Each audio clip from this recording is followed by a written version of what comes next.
Mesdames et messieurs, chers collègues, chers étudiants, chères étudiantes, c'est vraiment un plaisir pour moi d'être ici ce soir pour vous parler de mon domaine de recherche qui est la cosmologie. Et ce que j'aimerais faire ce soir, c'est vous parler un petit peu des tout grands mystères de la cosmologie moderne, qui est pourquoi est-ce que l'expansion de notre univers s'accélère. C'est une observation qui a été faite pour la première fois en 1998 et qui a complètement bouleversé notre compréhension du cosmos. En fait, c'est une observation qui était tellement étrange, tellement inattendue, que les scientifiques ont tout d'abord douté de sa validité. Ils se sont penchés sur toutes leurs hypothèses, ils les ont testées, ils ont revu chaque étape de leurs mesures, ils ont vraiment essayé de comprendre qu'est-ce qui pouvait avoir cloché dans leur analyse, mais ils n'ont pas trouvé d'erreur. Et aujourd'hui, 25 ans plus tard, on est convaincu que c'est un phénomène réel, que l'expansion de l'univers s'accélère bel et bien. On a eu entre-temps tout un tas d'autres observations qui ont confirmé cette observation initiale. En 2011, le prix Nobel de physique il a été donné pour l'observation de l'expansion accélérée de l'univers, mais en fait, on ne sait toujours pas quel est le mécanisme qui est responsable de cette accélération. Donc, ce que j'aimerais faire ce soir, c'est tout d'abord vous expliquer pourquoi c'est tellement étrange que l'expansion de notre univers s'accélère. Pourquoi est-ce que c'est une observation qui a mis le monde de l'astrophysique, le monde de la cosmologie en émoi. Et puis ensuite, j'aimerais vous expliquer un petit peu les théories qui sont capables d'expliquer cette observation. Je vous ai dit qu'on ne sait pas qu'est-ce qui est responsable de l'accélération. En fait, ce n'est pas parce qu'on n'a pas d'idées, c'est plutôt parce qu'on a trop d'idées. Depuis 1998, les scientifiques s'en sont donnés à cœur joie. Ils ont construit tout un tas de théories. Et donc, aujourd'hui, la question, c'est, parmi toutes ces théories, laquelle est correcte si l'une d'entre elles l'est. Et vous allez voir que ce n'est pas une question qui est anodine, parce que c'est une question qui touche vraiment au fondement de notre univers, à l'une des lois les plus fondamentales dans notre univers, qui est la loi de la gravitation. Comprendre qu'est-ce qui est responsable de l'accélération, c'est aussi forcément comprendre et tester la loi de la gravitation. Et donc, dans la deuxième partie de cette leçon d'ouverture, j'aimerais vous discuter, vous expliquer d'un outil qu'on a développé ici dans mon groupe à l'Université de Genève, qui nous permet de tester la gravitation jusqu'aux confins de l'univers. Donc, si on veut comprendre pourquoi l'expansion accélérée de l'univers est étrange, c'est bien de revenir un petit peu en arrière et puis de regarder comment les scientifiques voyaient notre univers au début du XXe siècle. Il y a 100 ans, on connaissait finalement pas grand-chose sur notre univers. On avait observé en fait tout un tas d'objets dans l'univers, on avait observé des étoiles, on avait observé des amas d'étoiles qu'on appelle des nébuleuses, mais en fait, on connaissait pas grand-chose sur la structure de l'univers dans son ensemble. En fait, on ne savait même pas si ces nébuleuses qu'on avait observées, elles appartenaient à notre propre galaxie ou si elles étaient en dehors de notre galaxie. Il y avait un grand débat avec des astrophysiciens qui étaient convaincus que notre galaxie constituait l'ensemble de l'univers. Et puis il y en avait d'autres qui disaient non, mais il doit y avoir d'autres galaxies au-delà de notre propre galaxie. Donc vous voyez, on ne savait pas grand-chose sur l'univers dans son ensemble. Et puis surtout, on ne connaissait rien sur l'évolution de l'univers. On pensait en fait que l'univers, il était statique, on pensait qu'il était immuable. On avait bien sûr vu qu'il y avait des objets qui pouvaient évoluer à l'intérieur de l'univers. On avait vu qu'il y avait des étoiles qui apparaissaient puis qui disparaissaient. Mais l'univers lui-même, il n'était pas censé évoluer. Il était juste là, il existait. Et puis, en 1915, Einstein a changé la donne parce qu'il a fini de construire sa théorie de la gravitation, la relativité générale, et il l'a appliquée à notre univers pour décrire l'évolution de l'univers. Donc tout à coup, on avait une théorie qui nous permettait de savoir comment l'univers évoluait et aussi qui nous permettait de décrire l'ensemble de l'univers, la structure de l'univers. Et là, il y a eu la première surprise, parce qu'en fait, Einstein, et puis De Sitter et Friedman, quand ils ont appliqué la relativité générale à notre univers, ils se sont rendus compte que l'univers n'était pas statique. Ils se sont rendus compte que ce que les équations d'Einstein disaient, c'est soit que l'univers s'agrandit au cours du temps, soit que l'univers se contracte au cours du temps. Alors, on peut légitimement se poser la question, qu'est-ce que ça veut dire un univers qui s'agrandit? Comme l'univers, c'est censé occuper tout ce qu'on connaît, dans quoi est-ce que l'univers s'agrandit? En fait, une manière de se représenter les choses, c'est de se dire que l'espace croît à l'intérieur de l'univers. L'univers, c'est vraiment l'ensemble de tout, il n'y a rien en dehors de l'univers, mais à l'intérieur de l'univers, on a une création d'espace au cours du temps. Et la conséquence de cette création d'espace, c'est que tous les points dans l'univers s'éloignent les uns des autres au cours du temps. Alors, Einstein, lui, il n'a pas beaucoup aimé les conséquences de ces équations. Il trouvait qu'un univers en évolution, en expansion ou en contraction, ce n'était pas quelque chose qui était vraiment parfait. Il préférait un univers qui était immuable. Donc, il est revenu à ces équations, il les a regardées, et puis il s'est rendu compte qu'en fait, il pouvait rajouter une constante à ces équations, sans changer la structure de sa théorie. Et il a appelé cette constante la constante cosmologique. Et avec cette constante, en choisissant bien les conditions initiales, en choisissant bien les propriétés de l'univers, il y avait une solution qui était statique. Un univers qui ne s'agrandissait pas, qui ne se recontractait pas, qui était statique. Donc il était content. Mais en fait, il a assez vite déchanté parce que quelques années plus tard, Lemaître et Hubble, ils ont observé qu'en fait, en réalité, l'univers s'agrandit, que l'univers est en expansion. Alors comment ils ont fait ça? Ils ont observé des galaxies autour de nous et ils ont mesuré la distance de ces galaxies par rapport à nous et la vitesse de ces galaxies par rapport à nous. Et ce qu'ils ont vu, c'est que toutes les galaxies autour de nous s'éloignent de nous. Et ils ont aussi vu que les galaxies qui sont plus lointaines s'éloignent plus vite de nous que les galaxies qui sont plus proches.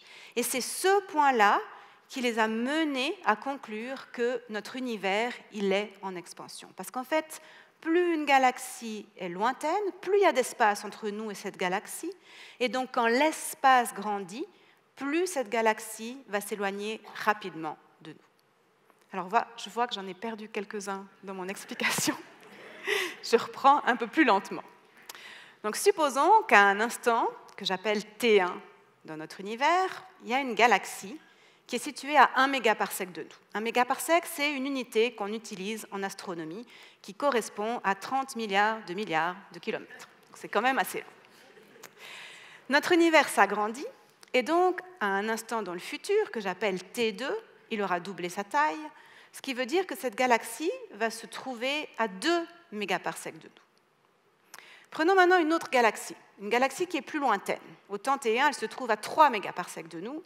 L'univers double sa taille. Au temps T2, elle va être à 6 mégaparsecs de nous. Donc vous voyez que pendant le même intervalle de temps, la galaxie qui est proche, elle s'éloigne de 1 mégaparsec, alors que la galaxie qui est 3 fois plus loin, elle s'éloigne de 3 mégaparsecs. Et donc clairement, plus les galaxies sont loin, plus elles vont s'éloigner rapidement de nous.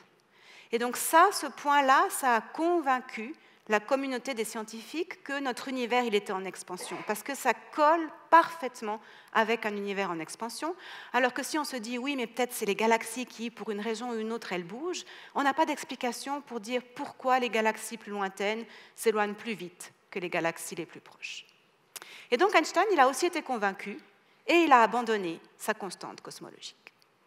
Donc une fois que l'expansion de l'univers est établie, la question légitime qu'on se pose, c'est à quelle vitesse? Et ça, on peut y répondre avec les mesures de Hubble et de Lemaître. Donc là, je vous montre le diagramme que Hubble il a fait en 1929. Donc Hubble a observé des galaxies. Sur ce diagramme, la Terre est ici. Et puis, pour chacune de ces galaxies, il a reporté la distance à laquelle les galaxies se trouvent et la vitesse à laquelle elles s'éloignent de nous. Et là, vous voyez bien ce que je vous disais, si on prend une galaxie qui est plus lointaine, donc qui est plus à droite sur mon graphe, elle va forcément être plus haut, donc elle s'éloigne plus vite de nous. Et en fait, Einstein, en regardant son graphe, en regardant ces points noirs, il s'est dit, en fait, ces galaxies, elles s'alignent bien sur cette droite que j'ai coloriée en bleu.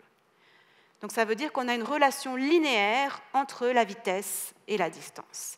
Et la pente de cette droite, ça nous donne directement la vitesse d'expansion de l'univers. Si la pente est plus raide, la vitesse est plus grande parce qu'à une certaine distance, toutes les galaxies vont s'éloigner plus vite. Si la pente est moins raide, la vitesse d'expansion est plus petite parce qu'à une certaine distance, toutes les galaxies s'éloignent moins vite. Alors, quand on voit ce graphe, on se dit que Hubble, il avait quand même pas mal d'imagination pour dire que tous ces points s'alignent sur une droite. On voit clairement une tendance, hein, ça, il n'y a pas photo, mais de se dire que vraiment tous ces points reproduits sont bien alignés sur une droite, ce n'est pas clairement évident. Mais pour vous montrer qu'en fait Hubble avait vraiment raison, laissez-moi vous montrer en fait ce graphe-là, qui contient des mesures qui ont été collectées en 2001. Donc, comme avant, on a la distance en fonction de la vitesse. Chacun des points, des ronds, des triangles, des carrés représente une observation. Cette fois-ci, on n'a pas que des galaxies, on a aussi des étoiles, des supernovas. Et là, c'est quand même beaucoup plus clair que tous ces éléments, tous ces objets s'alignent très bien sur cette droite. Et donc, déjà juste pour faire le lien avec le graphe précédent, la partie du ciel que Hubble avait observée correspond à ce tout petit carré rose que j'ai mis en bas à gauche. Donc sans surprise, en 2001, on observe beaucoup plus loin, des vitesses beaucoup plus grandes. On a des télescopes qui sont beaucoup plus précis. Et donc, là, avec ça, on peut mesurer en fait la vitesse d'expansion de l'univers et on trouve que c'est 72 km par seconde par mégaparsec. Alors c'est un petit peu barbare comme unité, mais ça veut juste dire qu'une galaxie qui est située à 1 mégaparsec de nous va s'éloigner de nous à une vitesse de 72 km par seconde. Super, on est content, mais on a envie de se dire, bon, et alors, qu'est-ce qu'on a vraiment appris avec cette mesure? En fait, on peut pousser un petit peu le raisonnement un petit peu plus loin. On peut se dire, OK, notre univers s'agrandit, on a mesuré sa vitesse d'expansion aujourd'hui. Comment c'était avant? Comment c'était dans le passé? À quelle vitesse l'univers s'agrandissait il y a 1 million d'années, il y a 5 milliards d'années, il y a 10 milliards d'années? L'univers, il a 13,7 milliards d'années. Et ce qui est génial, c'est qu'en cosmologie, on peut répondre à ce genre de questions parce qu'on a des machines à remonter le temps. Alors j'en vois qui me regardent un petit peu bizarre là dans les premiers rangs, je vous rassure, je ne parle pas de science-fiction. Ce que j'appelle une machine à remonter le temps, c'est juste un télescope. Parce qu'en fait, en cosmologie, quand on regarde loin, on regarde dans le passé. Imaginez qu'on regarde une galaxie qui émet de la lumière. Cette lumière, elle se propage jusqu'à notre télescope à une vitesse très rapide, la vitesse de la lumière, mais cette vitesse, elle n'est pas infinie. Donc forcément, la lumière met un certain temps pour aller de la galaxie jusqu'à nous. Et donc quand on reçoit la lumière aujourd'hui, on voit la galaxie, on fait une photo de la galaxie, non pas comme elle est maintenant, mais comme elle était au moment où elle a émis sa lumière. Donc, par exemple, si on regarde une galaxie qui est située à 800 mégaparsecs, quelque chose qu'on peut tout à fait faire avec les télescopes qu'on a aujourd'hui, la lumière met quand même 3 milliards d'années pour nous parvenir. Et donc, ça veut dire que quand on fait cette photo aujourd'hui, on voit la galaxie comme elle était il y a 3 milliards d'années. Et juste pour vous faire un petit peu rêver, aujourd'hui, avec le James Webb Telescope, on est capable de voir des galaxies qui ont émis leur lumière il y a 13,5 milliards d'années. C'est quand même assez facile. OK, donc on peut utiliser ça maintenant pour mesurer la vitesse d'expansion dans le passé.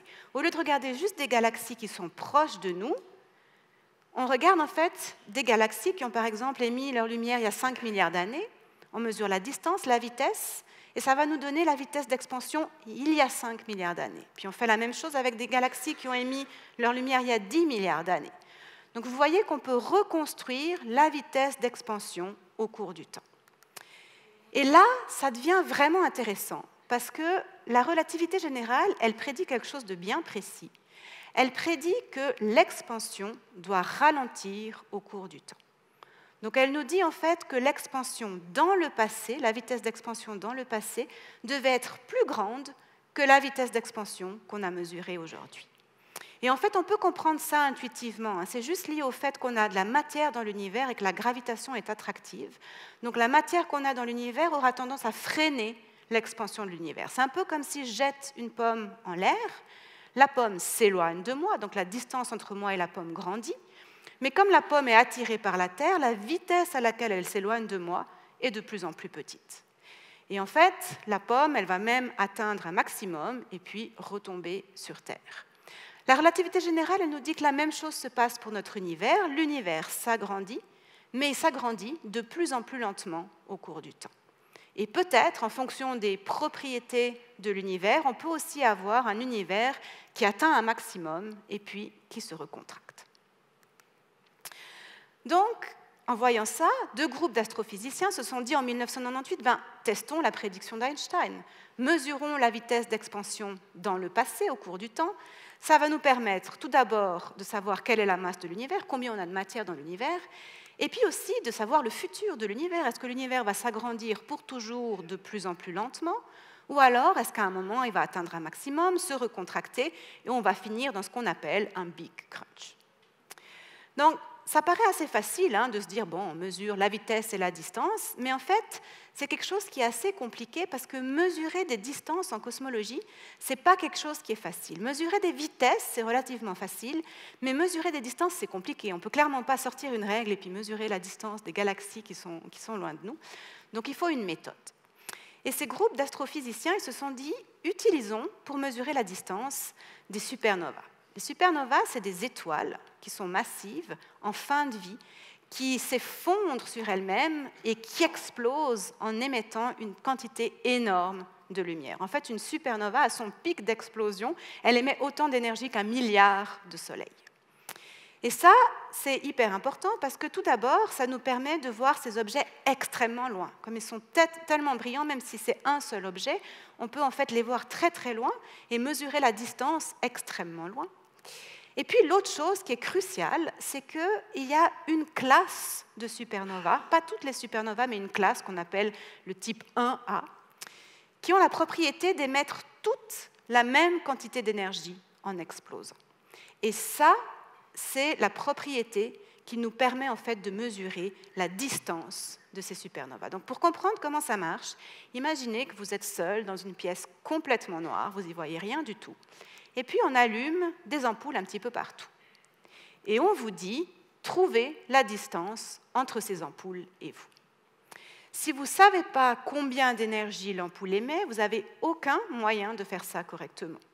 Si vous voyez une ampoule qui est faible, elle peut tout à fait être très proche de vous et émettre très peu de lumière, ou alors elle peut être extrêmement brillante, mais en fait loin de vous, de manière à ce que vous la voyez très faible. Il n'y a aucun moyen de distinguer les deux cas.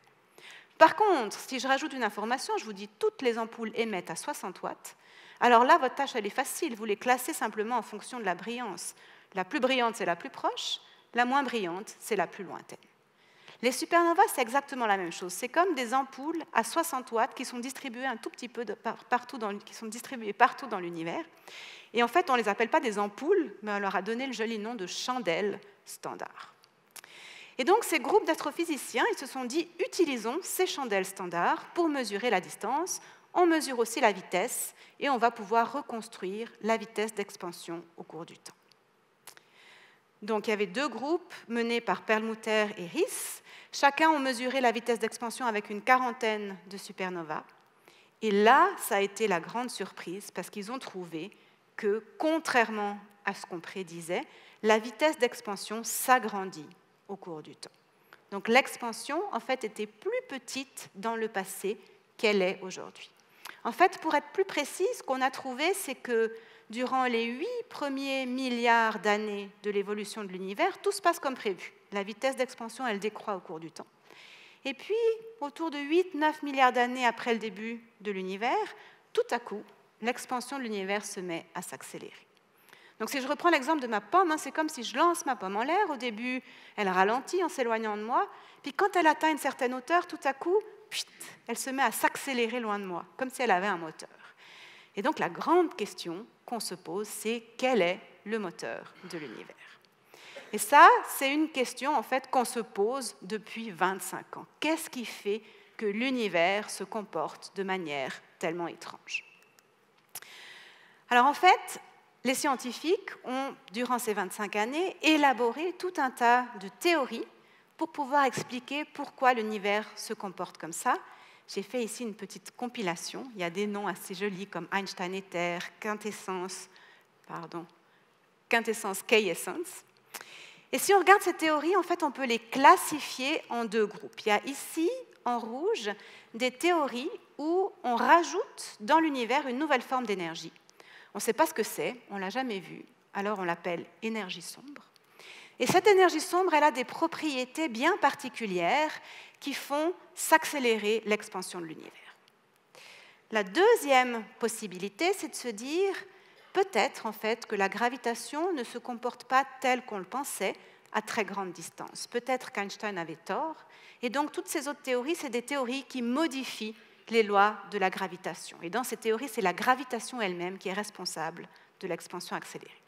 Alors regardons les choses un tout petit peu plus en détail.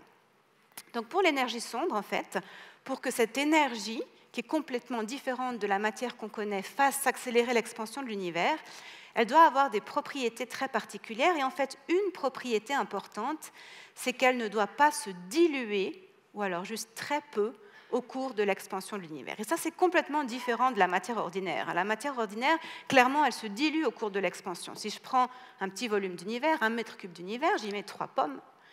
Quand l'univers s'agrandit, mon volume va grandir, donc au bout d'un certain temps, j'aurai 10 mètres cubes, mais dans ces 10 mètres cubes, j'aurai toujours 3 pommes, parce que l'expansion de l'univers ne va pas créer des nouvelles pommes. Donc ça veut dire que la quantité de pommes par unité de volume, elle décroît au cours du temps. L'énergie sombre, elle se comporte de manière complètement différente. En fait, quand le volume d'univers croît, la quantité d'énergie sombre croît aussi proportionnellement. Et ça fait s'accélérer l'expansion de l'univers, parce qu'on a cette énergie sombre, elle fait grandir l'univers. Quand l'univers grandit, ça crée encore plus d'énergie sombre. Donc du coup, ça fait s'agrandir l'univers encore plus vite, ce qui veut dire qu'on a encore plus d'énergie sombre. Donc on voit automatiquement qu'on en vient à un univers qui est en expansion accélérée. Donc on a tout un tas de théories d'énergie sombre. En fait, ironiquement... ce que je voulais dire d'abord, c'est qu'on peut calculer combien d'énergie sombre on a dans notre univers. Et puis, on se rend compte qu'on a en fait 70% du contenu de l'univers qui est sous forme d'énergie sombre.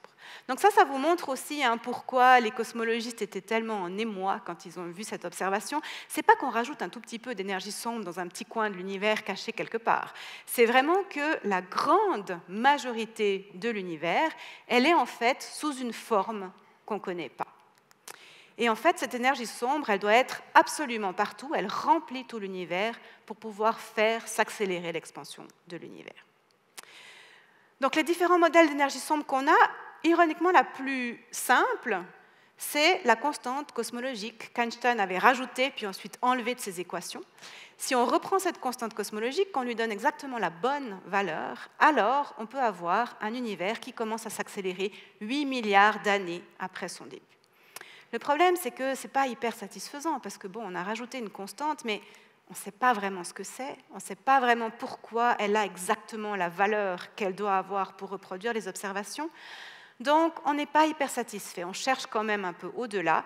Et là, il y a tout un tas d'autres modèles qui ont été proposés, qui ont leurs avantages et leurs inconvénients par rapport à l'énergie sombre. La deuxième possibilité, la deuxième classe de théories, c'est les théories qui vont au-delà de la relativité générale, au-delà d'Einstein. Donc, dans cette classe de théories, on n'a pas d'énergie sombre, on a juste la matière et les photons, la radiation, mais en fait, on modifie les lois de la gravitation. Et donc, c'est la gravitation elle-même qui est responsable de l'accélération. Alors, vous allez me dire, oui, mais la relativité générale, ça fait quand même 100 ans qu'on la teste, elle a passé tout plein de tests avec énormément de précision. Comment est-ce que c'est possible de la modifier? Est-ce qu'on a vraiment le droit de la modifier? Ce que je vous réponds, c'est oui, elle a passé plein de tests, mais ces tests, en fait, ils ont été faits à petite distance par rapport à la taille de l'univers. En fait, on a testé la relativité générale sur Terre, on l'a testé autour de la Terre, dans le système solaire, même au-delà du système solaire. Mais pour pouvoir expliquer l'expansion accélérée de l'univers, il faut en fait modifier la gravitation, non pas à ces petites distances, mais vraiment à l'échelle de l'univers. Et donc, le jeu, c'est en fait de construire des théories qui ont des lois complètement différentes à l'échelle de l'univers, tout en reproduisant ce que la relativité générale reproduit à l'intérieur du système solaire, là où on a tous ces tests. Et ça, c'est en fait assez compliqué. Ce n'est pas évident d'arriver à faire ça, mais les cosmologistes sont ingénieux, et donc ils ont trouvé tout un tas de solutions qui marchent. Donc vous voyez, cette observation de l'expansion accélérée de l'univers, elle a vraiment remis en question les fondements de l'univers. À cause de cette observation, on ne sait plus qu'est-ce qu'il y a dans notre univers, on ne sait pas si on a de l'énergie sombre ou pas, et on ne sait même pas quelles sont les lois de la gravitation. Et donc, un des buts de ma recherche, ici à l'Université de Genève, c'est en fait de tester ces paradigmes.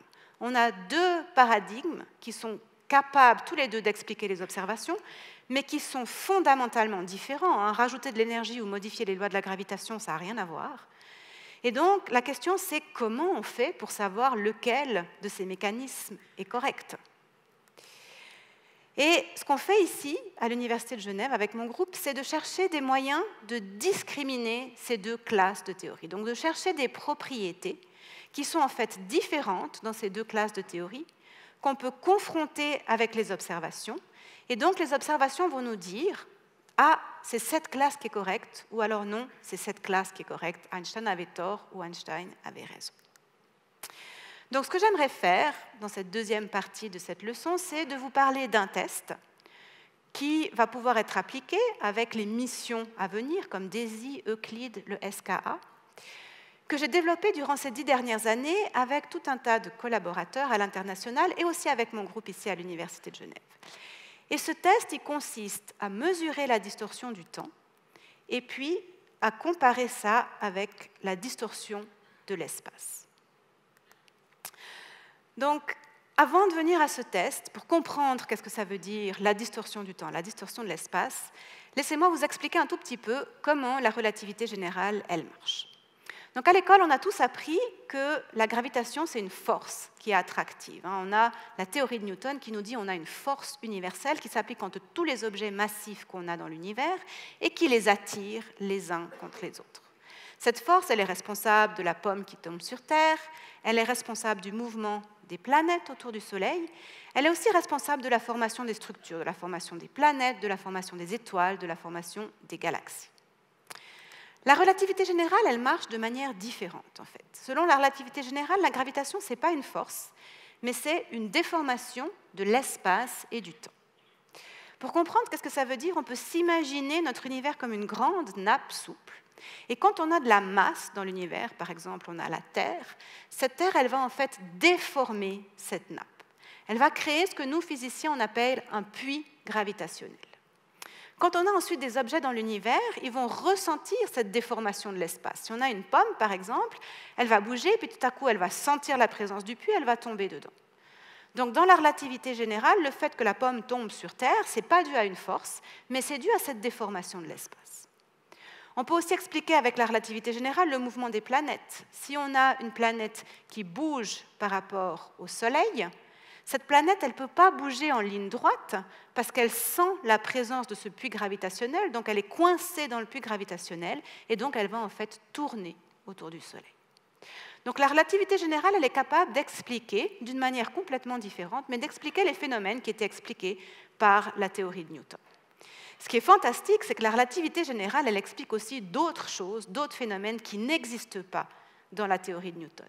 Et l'un d'entre eux, c'est la distorsion du temps. La relativité générale nous dit que quand on a une masse qui déforme l'univers, il n'y a pas seulement l'espace qui est déformé, mais il y a aussi le temps qui est déformé. En fait, elle nous dit que le temps passe plus lentement dans un puits gravitationnel sur Terre que hors du puits gravitationnel.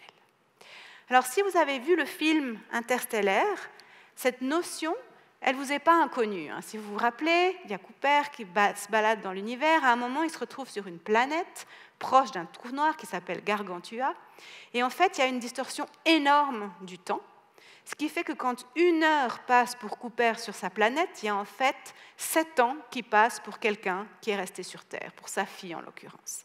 Donc, quand Cooper il quitte sa planète après 7 heures, sa fille, lui a vieilli de 7 ans et sa fille, elle a vieilli de 49 ans. Et donc à la fin du film, quand il retrouve sa fille, elle est en fait plus vieille que lui. Donc quand vous avez vu ce film, vous vous êtes peut-être dit que c'était de la science-fiction. En fait non, ce n'est pas de la science-fiction. La distorsion du temps, elle est prédite par la relativité générale et elle a été mesurée.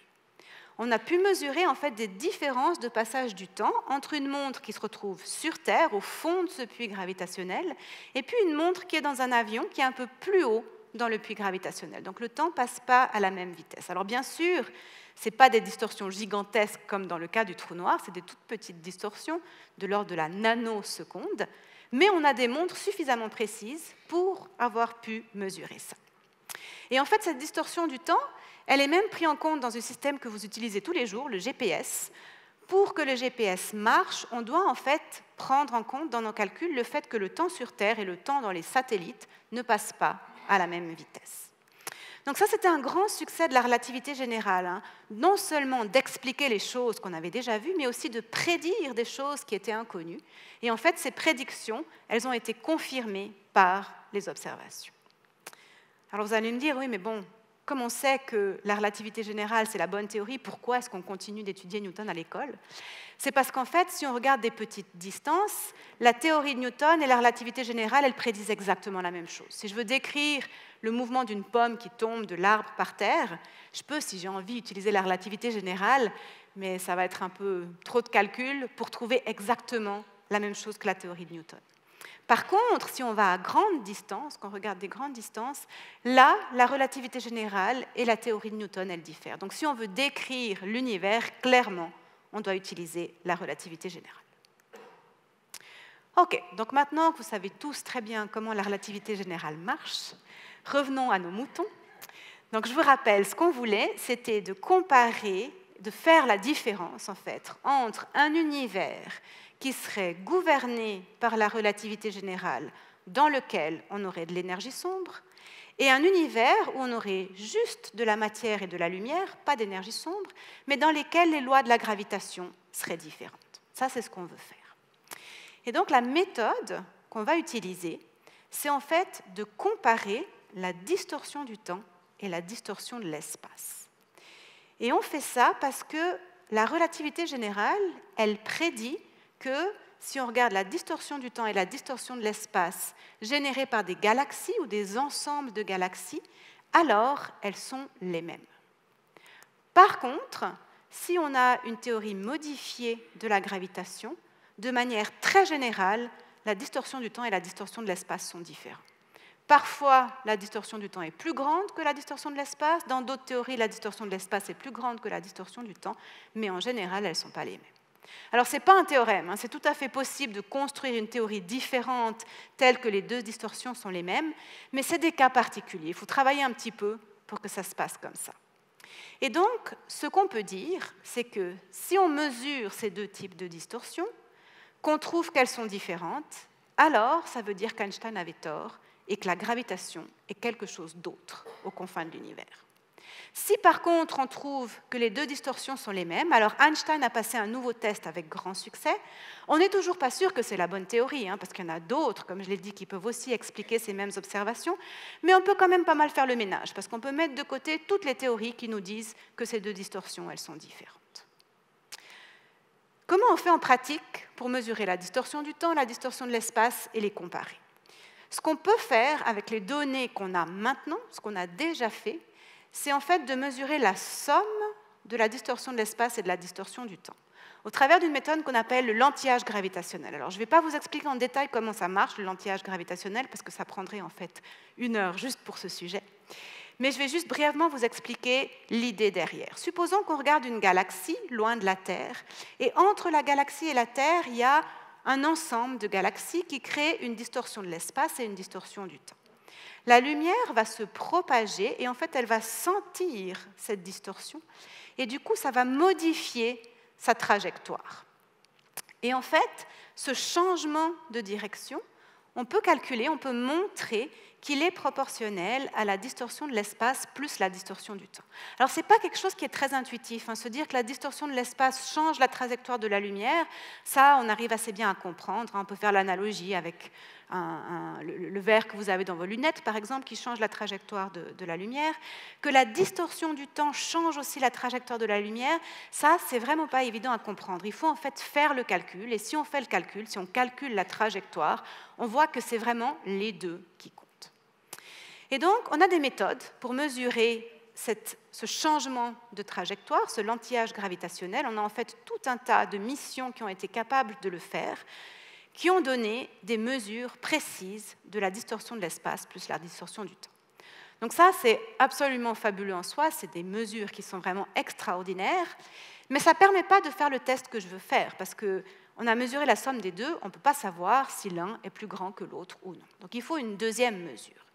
Et ça, c'est ce qu'on fait avec mon groupe à l'Université de Genève. Donc on a en fait développé une méthode pour mesurer la distorsion du temps. Une fois qu'on aura cette mesure, on va pouvoir faire le test. Parce que si on trouve que la distorsion de l'espace plus du temps, qu'on a déjà mesurée, est égale à 2 fois la distorsion du temps, qu'on va mesurer avec cette méthode, alors ça veut dire que la distorsion du temps et la distorsion de l'espace sont les mêmes. Et donc, Einstein a passé un nouveau test avec succès. Si par contre, dans cette comparaison, on voit que la somme est soit plus grande que 2 fois la distorsion du temps, soit plus petite que 2 fois la distorsion du temps, alors les deux sont nécessairement différentes, et ça veut dire qu'Einstein avait tort. Comment on fait pour mesurer la distorsion du temps? On a en fait 2 méthodes. La méthode la plus intuitive, la première méthode, c'est en fait de comparer directement le temps entre 2 montres qui sont situées à différents endroits dans un puits gravitationnel. Donc, par exemple, le temps qui passe sur Terre et le temps dans un avion un peu plus haut dans ce puits gravitationnel. Donc, comme je vous l'ai dit, ça c'est quelque chose qu'on est capable de faire. Vous voyez quand même que c'est une méthode qui est très limitée parce qu'elle marche seulement dans les endroits où on peut envoyer une montre. Donc clairement, on ne peut pas envoyer une montre dans toutes ces galaxies lointaines pour comparer le passage du temps. Donc pour le test qui nous intéresse, ça ne marche pas. Heureusement, il y a une deuxième méthode qui a été proposée par Eddington en 1924 qui consiste à utiliser la couleur de la lumière. Donc comme vous l'avez certainement observé, la lumière, elle se présente sous différentes couleurs. Et en fait, la couleur de la lumière, elle est liée à la fréquence de l'onde. Donc on peut se représenter la lumière comme une onde qui voyage dans l'univers. Et comme pour n'importe quelle onde, comme pour n'importe quelle vague, on peut lui associer une fréquence qui est liée à l'intervalle de temps entre 2 passages, entre le passage de 2 crêtes successives. Et plus cet intervalle de temps il est grand, plus dans le spectre visible la lumière elle va être rouge, plus l'intervalle de temps est petit, plus la lumière elle va être bleue.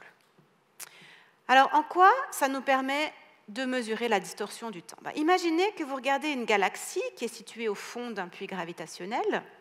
Le passage du temps au fond du puits sera plus lent que hors du puits. Donc quand 1 heure, par exemple, passe au fond du puits, 2 heures va passer pour l'observatrice qui est sur Terre.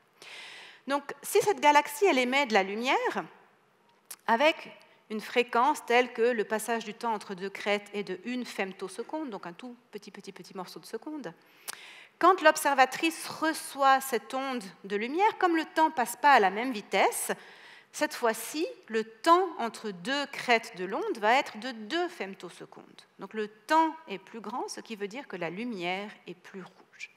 Donc graduellement, quand la lumière sort de ce puits gravitationnel, elle devient de plus en plus rouge. Et plus la distorsion du temps est grande, plus le rougissement va être grand. Donc en fait, en mesurant le rougissement, on a une manière de mesurer la distorsion du temps. Et ça, c'est une méthode qui est fantastique parce que c'est une méthode qu'on peut utiliser partout. On n'a pas besoin d'envoyer des montres, on regarde juste la lumière qu'on reçoit, on regarde combien elle rougit et on utilise ça pour mesurer la distorsion du temps. Donc cette méthode, elle a déjà été utilisée, en fait, tout d'abord par Adams en 1925, qui a mesuré une distorsion du temps pas très précisément, et puis ensuite, de manière vraiment précise, par Popper en 1954. Ils ont regardé la distorsion du temps liée à des objets particuliers qu'on appelle des naines blanches. C'est en fait des étoiles qui sont très compactes. Et ils ont trouvé que la distorsion du temps qui était prévue, elle était en accord avec les prédictions de la relativité générale. Ce qu'on veut faire avec mon groupe, c'est d'utiliser cette méthode pour mesurer la distorsion du temps à très grande échelle. Donc on n'est pas intéressé à la distorsion du temps due à une seule étoile ou même pas à une seule galaxie. On veut mesurer la distorsion du temps due à un ensemble de milliers de galaxies. On s'intéresse à des puits gravitationnels qui ont une très très grande extension. Donc pour vous donner une idée, une extension de 50 mégaparsecs, donc ça veut dire 1000 milliards de kilomètres, ou si on veut parler en termes d'années-lumière, 100 millions d'années-lumière, parce que c'est vraiment à ces échelles-là qu'on essaye de tester la gravité et qu'on veut savoir si on a des déviations ou non de la relativité générale. Le problème, si on veut faire cette mesure, c'est qu'on se rend compte assez rapidement que la distorsion du temps, ce n'est pas le seul effet qui fait rougir la lumière. Il y a en fait 2 autres effets qui sont beaucoup plus grands que la distorsion du temps, qui font aussi rougir la lumière. Le premier effet qui fait rougir la lumière, c'est l'expansion de l'univers. Je vous ai dit au début de cette leçon que quand l'univers s'agrandit, la distance entre n'importe quel point dans l'univers s'agrandit. Et ça marche aussi pour l'onde de lumière. Donc ça veut dire qu'à cause de l'expansion de l'univers, la distance entre deux crêtes de l'onde va s'agrandir. Et donc, à cause de l'expansion, la lumière va devenir en fait de plus en plus rouge. Et plus l'objet qu'on regardait loin, plus l'expansion va rendre la lumière rouge. Donc, à quel point la lumière rougit dépend de la distance à laquelle les objets sont, mais pour les objets qui nous intéressent, typiquement, cet effet il est 10 000 fois plus grand que l'effet que je veux mesurer. Le deuxième problème, le deuxième effet qui fait rougir la lumière, c'est ce qu'on appelle l'effet Doppler. C'est un effet que vous connaissez tous certainement. Vous ne le connaissez peut-être pas pour la lumière, mais je pense que vous le connaissez pour le son. Si vous avez entendu une ambulance qui a une sirène, vous avez certainement remarqué que quand l'ambulance arrive proche de vous, le son de la sirène est plus aigu que quand l'ambulance s'éloigne de vous. Donc la vitesse de l'ambulance, la vitesse de l'émetteur change la fréquence du son. Exactement la même chose se passe en fait pour la lumière. Si la galaxie qui émet la lumière s'approche de vous, la lumière va vous apparaître plus bleue, alors que si la galaxie s'éloigne de vous, la lumière va vous apparaître plus rouge. Le rougissement et le bleuissement de la lumière dépendent bien sûr de la vitesse à laquelle la galaxie bouge, mais de nouveau, typiquement, pour les objets qui nous intéressent, cet effet il est beaucoup plus grand que l'effet dû à la distorsion du temps. Il est typiquement 100 fois plus grand que l'effet dû à la distorsion du temps. Et donc, si on veut pouvoir appliquer ce test, il nous faut une manière de faire la différence entre ces effets, parce que quand on mesure le rougissement de la lumière, on mesure forcément le rougissement total, la somme du rougissement dû à l'expansion, plus l'effet des vitesses, plus l'effet qui nous intéresse. Et nous, on veut mesurer ce tout petit effet qui est 10 000 fois plus petit que les autres effets. Donc, ce qu'il faut, c'est un moyen de différencier ces effets, de faire la différence pour pouvoir utiliser la distorsion du temps. Et donc, avec mon groupe, on a imaginé la méthode suivante. Donc, on s'intéresse à ces grands puits gravitationnels avec des milliers de galaxies. Et dans ces puits, on choisit 3 galaxies. Une au fond du puits, une un peu en haut du puits devant, plus proche de l'observatrice, et un en haut du puits derrière. Et on compare le rougissement de ces différentes galaxies. Si on fait ça, on se rend compte assez rapidement qu'on peut éliminer le rougissement dû à l'expansion, parce qu'en fait, les 3 galaxies vont être affectées de la même manière par l'expansion. Soit ce puits, il est proche de nous, et donc le rougissement, il est petit, soit ce puits, il est très loin de nous, donc le rougissement, il est énorme, mais dans tous les cas, il est le même pour les 3 galaxies. Donc si on fait la différence de rougissement, on se débarrasse de cet effet qui, je vous le rappelle, est jusqu'à 10 000 fois plus grand que celui qu'on veut mesurer. Donc on a déjà bien travaillé. Ensuite, si on regarde l'effet Doppler, l'effet des vitesses, prenons la galaxie qui est derrière le centre.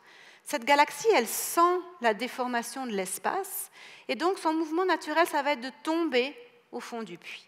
Et en faisant ça, en tombant au fond du puits, vous voyez que cette galaxie, elle se rapproche de l'observateur. Donc en fait, ce mouvement va faire bleuir la lumière. Si on regarde par contre la galaxie qui est devant, elle va aussi tomber vers le fond du puits, mais cette fois-ci, en faisant ça, elle s'éloigne de l'observateur. Donc sa lumière, elle va rougir. Regardons maintenant la distorsion du temps. La distorsion du temps, elle est liée au fait que la lumière doit s'échapper de ce puits. Donc si on prend la galaxie qui est devant, la lumière, elle sort, donc clairement, elle rougit. Si on regarde la galaxie qui est derrière, c'est un petit peu plus compliqué, parce que la trajectoire, c'est d'abord de rentrer dans le puits et puis ensuite de sortir du puits. Mais au total, quand même, la lumière, elle a dû s'échapper du puits. Donc au total, en fait, elle va aussi rougir. Et donc on a une différence de symétrie entre l'effet Doppler et puis l'effet dû à la distorsion du temps. L'effet Doppler, l'effet des vitesses, nous dit la galaxie devant rougit, la galaxie derrière bleuit, alors que l'effet dû à la distorsion du temps nous dit les 2 galaxies rougissent.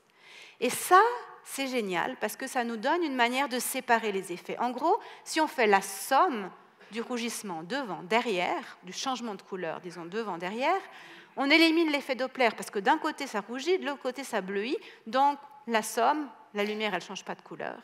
Par contre, en faisant la somme, on amplifie l'effet dû à la distorsion du temps parce que 2 fois la lumière rougit.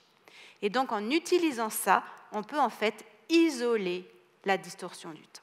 Alors, en pratique, c'est un petit peu plus compliqué que ça. On ne fait pas juste des sommes et des différences. On doit combiner en fait ces triplettes de galaxies d'une manière un peu intelligente. Mais l'idée, c'est la bonne, c'est celle que je vous ai dit. On combine les choses de manière à nous débarrasser des effets qui ne nous intéressent pas et à mesurer l'effet qui nous intéresse. Donc ça, c'est la théorie. En pratique, est-ce que ça marche ? Alors, la mauvaise nouvelle, c'est qu'aujourd'hui, avec les données qu'on a là, maintenant, cette mesure, elle n'est pas possible, parce que l'effet, il est quand même tout petit.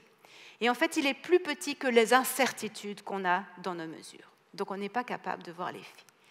Mais avec les missions à venir, on va être capable de mesurer cet effet. Et quand je dis à venir, je ne parle pas de dans 100 ans, je parle vraiment de tout bientôt. Parce qu'en fait, on a par exemple cette mission qui s'appelle DAISY, qui est une mission qui est installée aux États-Unis, qui a déjà commencé à prendre des données. Pendant que je vous parle, elle collecte, elle regarde le ciel, elle collecte les positions des galaxies, les rougissements de la lumière des galaxies. Et donc très bientôt, dans les mois à venir, on va être capable d'appliquer cette méthode pour la première fois en pratique. Et puis, on a aussi ce satellite Euclide qui va être envoyé dans l'espace, un satellite de l'Agence spatiale européenne. Il va être envoyé dans l'espace cet été, en juillet 2023. Il va commencer à prendre des données. Et là aussi, on va pouvoir appliquer cette méthode. Et finalement, si on regarde un petit peu plus dans le futur, on a le Graal, qui est le SKA, qui est en fait une mission radio, qui va déjà commencer à être construit, mais va commencer à prendre des données dans 6-7 ans, et qui va observer en fait une énorme partie du ciel et une énorme quantité de galaxies. Et donc, avec le SKA, on va vraiment pouvoir appliquer cette méthode et mesurer très, très précisément la distorsion du temps. Donc, tout bientôt, on va être capable de mesurer la distorsion du temps, comparer avec les mesures de la distorsion du temps plus de l'espace, et savoir si Einstein avait raison jusqu'aux confins de l'univers. Je m'arrête là, je vous remercie.